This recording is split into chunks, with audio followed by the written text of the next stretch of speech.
Olá, estamos aqui para mais uma aula do Escola em Casa. Eu sou a professora Rosélia Cavalcante e esta é a nossa 7ª aula, que tem como tema acentos gráficos. Vamos começar com um gênero literário, depois nós entraremos no assunto acentos gráficos. Vamos trabalhar aqui a biografia, que é um gênero literário que a gente fala de uma determinada pessoa. Então, a autobiografia, quando nós falamos de nós mesmos e dizemos onde moramos, o nome completo, nome de pai, nome de mãe, lugar onde nasceu, a formação e algumas obras, se for um escritor, se for um autor, as obras dele. Então vamos ver hoje a de Castro Alves. Como nós estamos no mês de maio e é um mês da libertação dos escravos, eu aproveitei Castro Alves, que é conhecido como poeta dos escravos, para falar um pouco e mostrar a poesia de Castro Alves. Antônio Frederico de Castro Alves é o nome completo. Nasceu em 14 de março de 1847, na cidade de Miritiba, na Bahia. Ingressou com 16 anos de idade na Faculdade de Direito de Recife, em Pernambuco. Faleceu em Salvador aos 24 anos de idade, no dia 6 de julho. Castro Alves foi poeta brasileiro, conhecido como poeta dos escravos. Suas obras expressavam indignação e protesto em relação aos problemas sociais da época, principalmente a crueldade da escravidão. O poema O Navio Negreiro é o mais conhecido do escritor. Leia a biografia de Castro Alves e responda. Qual é o nome completo de Castro Alves? Onde e em qual estado nasceu Castro Alves? E quando faleceu Castro Alves? São elementos que precisam ter numa biografia, né? O nome completo de Castro Alves é Antônio Frederico de Castro Alves. Quando e qual estado que nasceu Castro Alves? Foi no dia 14 de março de 1847, na cidade de Muritiba, na Bahia. E quando faleceu Castro Alves? No dia 6 de julho de 1871, aos 24 anos de idade. Nós sempre vamos encontrar essas biografias nos livros, né? Então vamos ver um poema de Castro Alves, que já é outro gênero que nós vamos trabalhar. O que é o poema?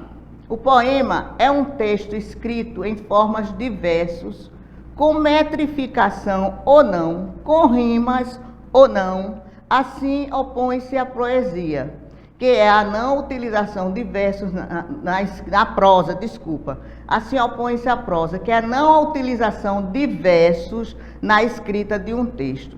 Já a poesia é o conteúdo do poema, caracterizado pela plurissignificação, ambiguidade e estranheza. O que significa a prosa? Veja, o texto, quando a gente escreve, a gente pode escrevê-lo em prosa ou em verso. Em verso são os poemas, poesia, a música. E em prosa é o texto jornalístico, é o texto narrativo, é um texto informativo. Esses são os textos escritos em prosa. Vamos ver como é composto o poema. O poema, ele é composto por versos. O que seria o verso? Seria cada linha do poema, chama-se verso. E a estrofe é aquele conjunto de versos. As rimas são as repetições dos sons vocais ou consonantais, ou os dois combinando, né? Que acontecem em intervalos regulares dentro do texto.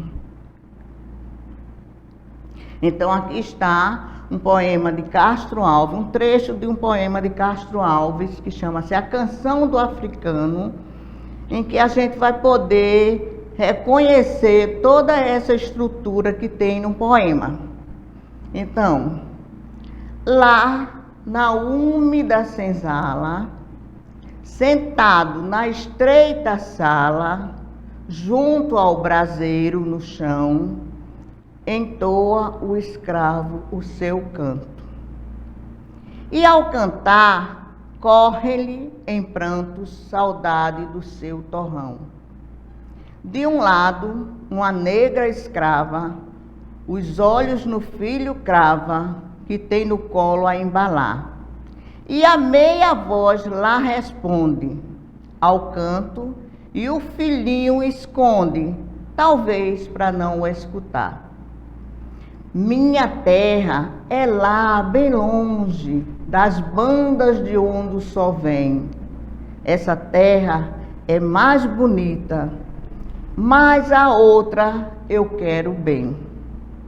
Lá todos vivem felizes, todos dançam no terreiro. A gente lá não se vende como aqui, só por dinheiro. Veja, a estrutura deste texto é totalmente diferente da estrutura que nós vimos na fábula, na lenda que nós vimos, e naquele texto que era narrativo também, mas jornalístico, em que falava que uma senhora foi ao shopping, caiu da escada, que narrava essa história, mas era um texto narrativo. Não era um texto literário, o que narrava o que aconteceu no shopping, a queda da senhora na escada, era um texto não literário. Já a fábula e a lenda era um texto literário. Já o poema também é um texto literário, né? Então, nós temos nesse poema os versos, que são, cada linha dessas, são os versos do poema. Nós temos a estrofe, que é esses conjuntinhos de versos. A primeira estrofe, nós temos 6 versos. A segunda estrofe também temos mais 6 versos. Na terceira estrofe, nós temos 4 versos. E na segunda estrofe também temos 4 versos. Vamos fazer algumas perguntas sobre o poema. Quantos versos ao todo nós temos nesse poema? Vamos contar. Na primeira nós temos 6 versos. Na segunda, mais 6 versos. 6 e 6, 12 versos. Mais 4 versos dá 12.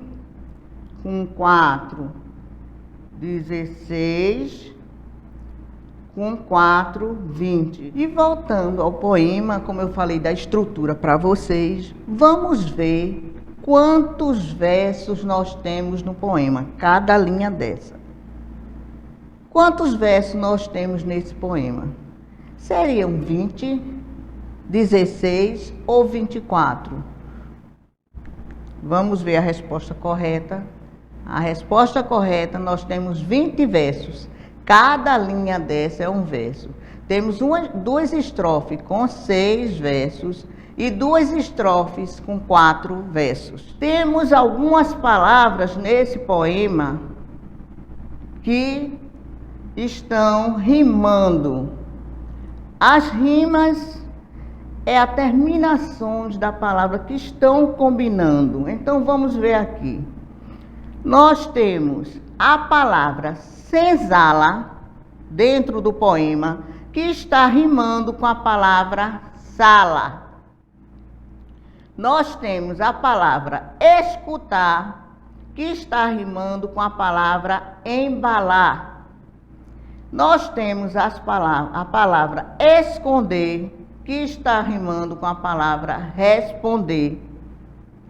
Temos a palavra trava, que rima com a palavra escrava. Temos a palavra bem, que está rimando com a palavra vem. dinheiro, que está rimando com terreiro.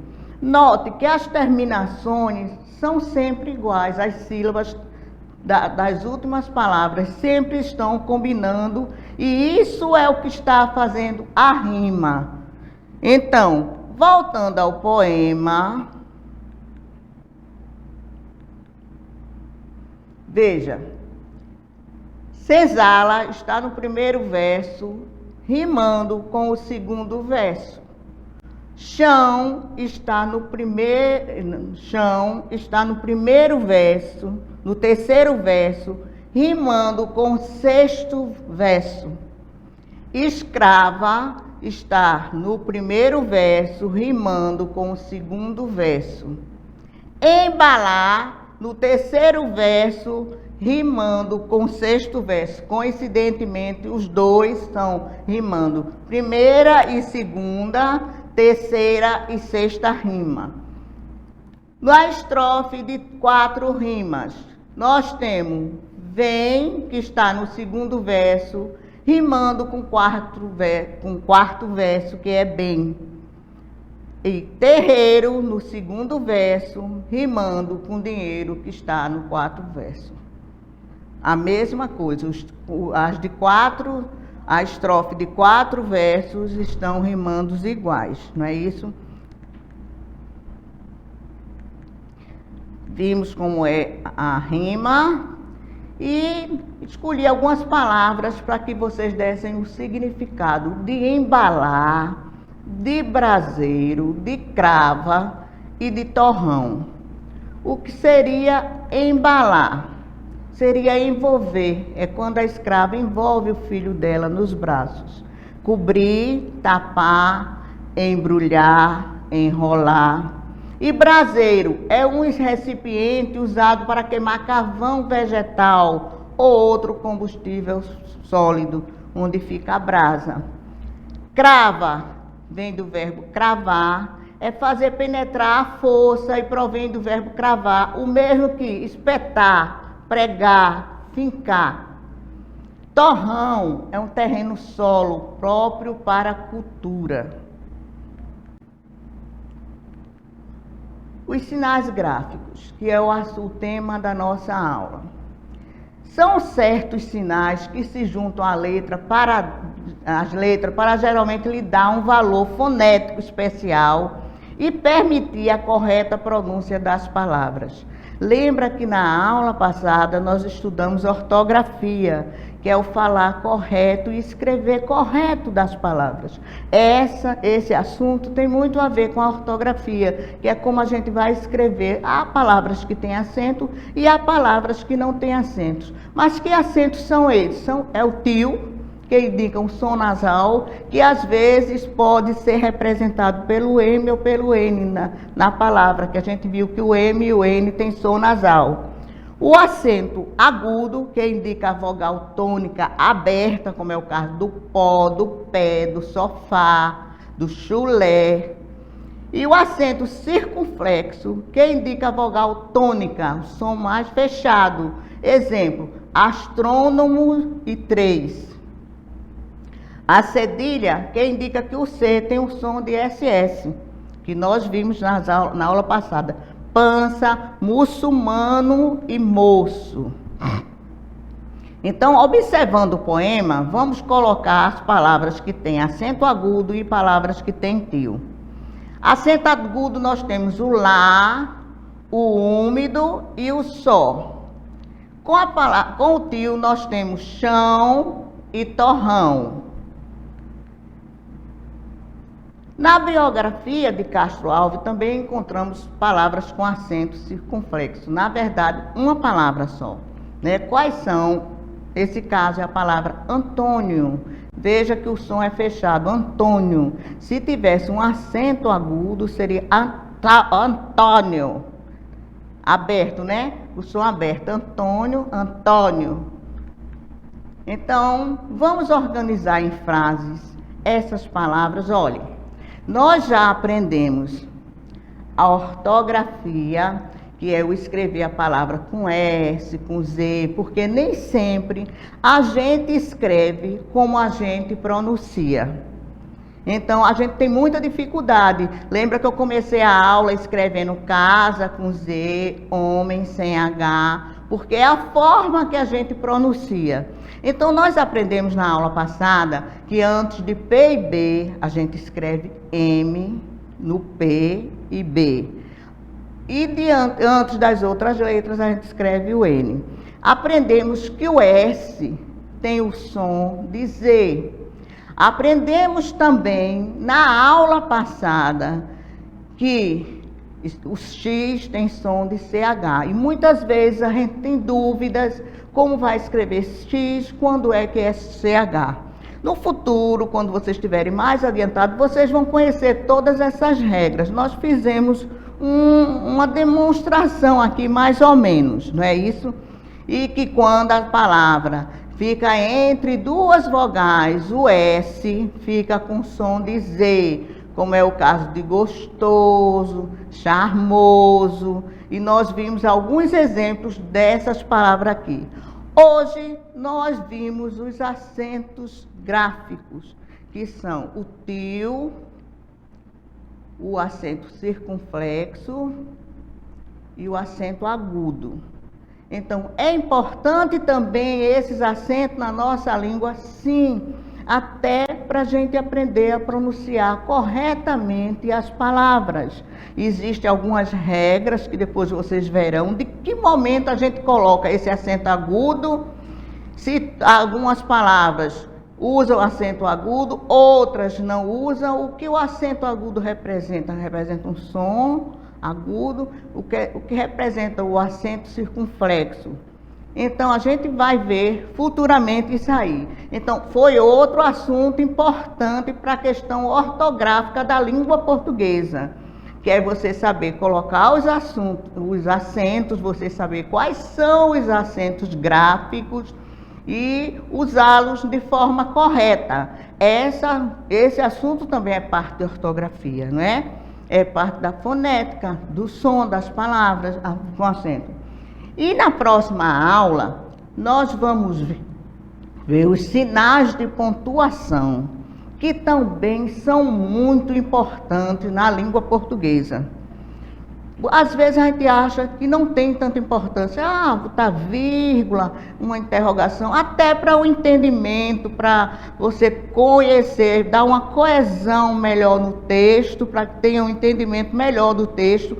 É muito importante que vocês saibam empregar corretamente a pontuação. Então, o que eu vou deixar de desafio para vocês na próxima aula? Veja, eu coloquei aqui como, comes, comes. Coloquei aí 7 palavras que você olha, não tem sentido nenhum. Você olhando assim, o que quer dizer isso? Eu não sei o que quer dizer isso. Será que não está faltando alguma coisa para que tenha sentido? É mesmo que você colocar um monte de sílaba solta, não vai ter sentido nenhum se nós não juntarmos e formarmos as palavras. Não é isso? Do mesmo jeito é aqui. A gente vai organizar para tornar esse monte de palavras em frases. E o que é a frase? É um conjunto ou uma palavra que tem sentido, que passa uma mensagem. Então, espero vocês na próxima aula com este assunto. Então, diga sempre um pensamento para você deixar aí com vocês. Diga sempre, diga o que você pensa com esperança. Pense no que você faz com fé. Faça o que você deve com amor. É um autor desconhecido. E até a próxima aula.